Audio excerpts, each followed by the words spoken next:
Je suis Watson et je me lève lorsque le soleil est alité, car je me suis fait à l'idée que la nuit ne reste que la partie immergée de l'iceberg. La plus étrange, la plus dangereuse, la plus belle. Je préparais mon petit-déj vespéral lorsque j'entends un bruit louche dans mon salon. Je suis allé dans mon salon, et dans mon salon, il y avait un McFly dérobant Pedro, mon cactus et colocataire. Je manifeste mon mécontentement avec véhémence, et ce gentleman cambrioleur me répond d'une révérence. Il cabriole par la fenêtre, atterrit dans un cabriolet bleu, et prend la poudre d'escampette. Je suis désemparé, anéanti, perdu. Que faire maintenant que Pedro n'est plus? Je prends mes clics, mes claques, claque la porte. Je m'en vais retrouver ce cactacé. La nuit va être longue.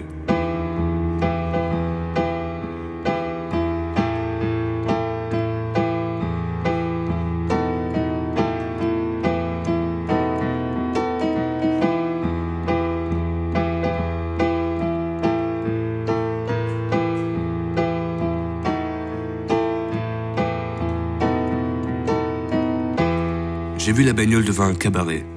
Je suis entré dans le bar enfumé. Des joueurs de poker déplumés, à leurs bras, des poulettes empoudrées. Je commande à boire au patron et lui demande de mon air le plus guilleret: n'auriez-vous pas vu un individu pas très net en possession d'un cactus sublimement subtilisé? D'un vague mouvement du bras, il m'indique le fond de la salle. Je me faufile entre les pieds du bar, reconnais mon délinquant et m'assois en face de lui.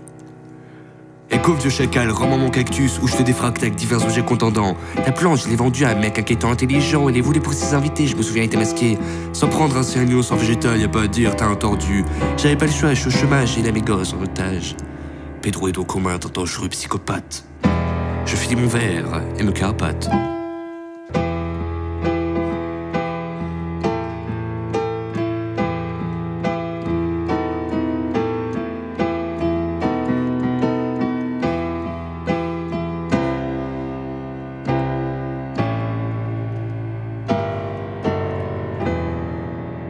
Je suis un microbe dans les artères citadines. En parcourant les veines urbaines à la recherche en vain d'un indice d'une aubaine, je croise la difficulté d'un homme à allumer sa clope.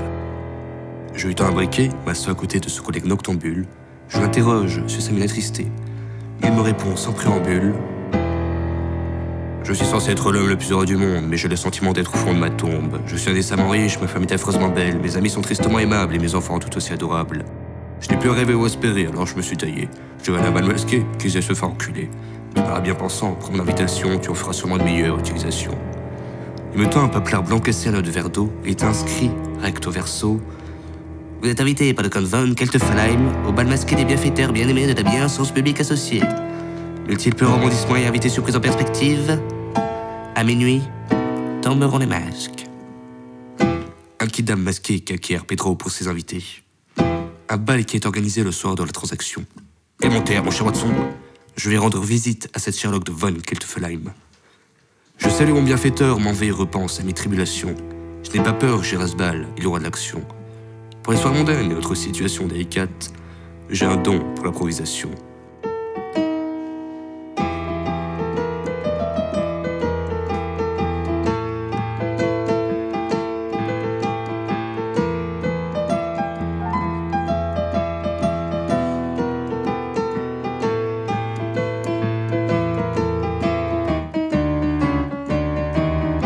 Je me pointe à la réception et file mon invitation à un majordome avec un balai glissant entre les muscles fessiers. Il me fixe avec des yeux dédaigneux et me questionne: vous êtes bien loué Armand de la cucubitassière? J'acquiesce, souris, lui dit: c'est cela, oui. Il me répond: veuillez me suivre, je vous prie. Je lui emboîte le pas, m'étonnant de son non-déboîtage de nuque et plaignant la personne dont je me suis accaparé le patronyme. Après avoir conduit à la salle du bal, il me file un masque. Je plonge près les danseurs, je suis à cadence. Je barbote avec des requins de la finance. Le naturel à la peau dure et mon imposture est de plus en plus rance. Je m'empresse de questionner les invités sur les surprises, mais sans surprise, les surprises restent des surprises et surpris. J'entends minuit qui claque dans l'air.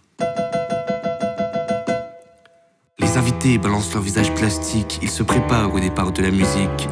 Mais l'orchestre reste dans un mutisme obscène et le comte von Keltefelheim rentre en scène.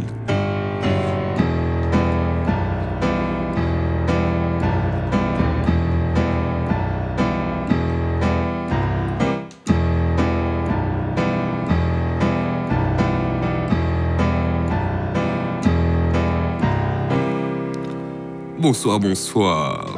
Je suis très heureux de tous vous voir.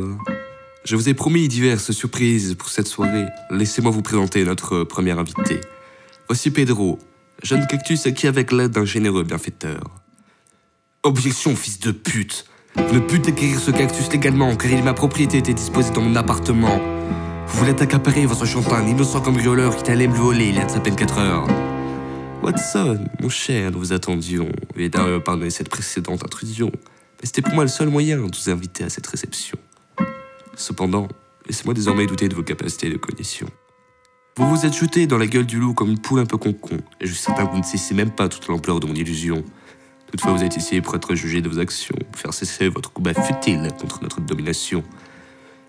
Vos petits coups de pression ne nous impressionnent pas, mais restent comme de l'urticaire sur nos bras.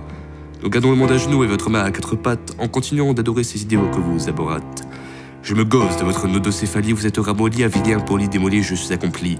J'essaie de faire abstraction de vos aberrations, de vos accumulations d'abominations, mais je ne peux passer outre votre dépravation. Pour vous, Watson, il n'y aura pas d'absolution. Foutre Dieu, ce guignol commence à pomper l'air. Je vais essayer d'être gentil et pas le foutre à terre. Cesse donc tes vocalises inutiles et ouvre tes conduits auditifs, et mes paroles volatiles. Sous cactus à moi, tu ne me l'enlèveras pas. Quant à toi, tu m'as chauffé, je vais te refroidir. Sous tes faux airs de philanthrope, tu es aussi intelligent qu'un pitécanthrope. Ton discours est plus plombant qu'un psychotrope. Je continuerai quoi qu'il arrive mes activités interlopes. Tu es un autochtone.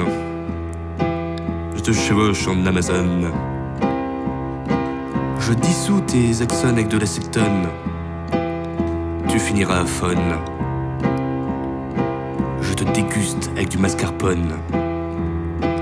En dessert, une pomme. Je suis Watson, tu es une cloche, je te sonne. L'assemblée est estomaquée, bouche bée. Moi et quelques feuilles, on se fixe, lion de faïence. Soutenir son regard, dernier info avant de me barrer. J'ai poussé mon costard, pour reprendre Pedro, je vais. Watson, fait le compte. Je me retourne. Oui? Non, rien. Douleur destructrice dans mon dos. Trahison végétative de Pedro. Je l'entends chuchoter. Désolé, vieux frère. Les affaires sont les affaires. Il m'arrache une larme, le con. C'est dommage, on faisait la paire. Je suis tendu par terre avec mon sang. Il coule vers la liberté, l'enfoiré. Je m'enfonce dans les bras de Morphée. Je ferme les yeux. Je suis là pour un bout de temps. Je cherche alors à répondre à diverses problématiques. Pourquoi tant de difficultés pour retrouver un cactus? Suis-je vraiment destiné à décéder ici, abattu par le dit cactus? J'ai le temps de réfléchir. Je bouge pas, je nulle part. La nuit va être longue.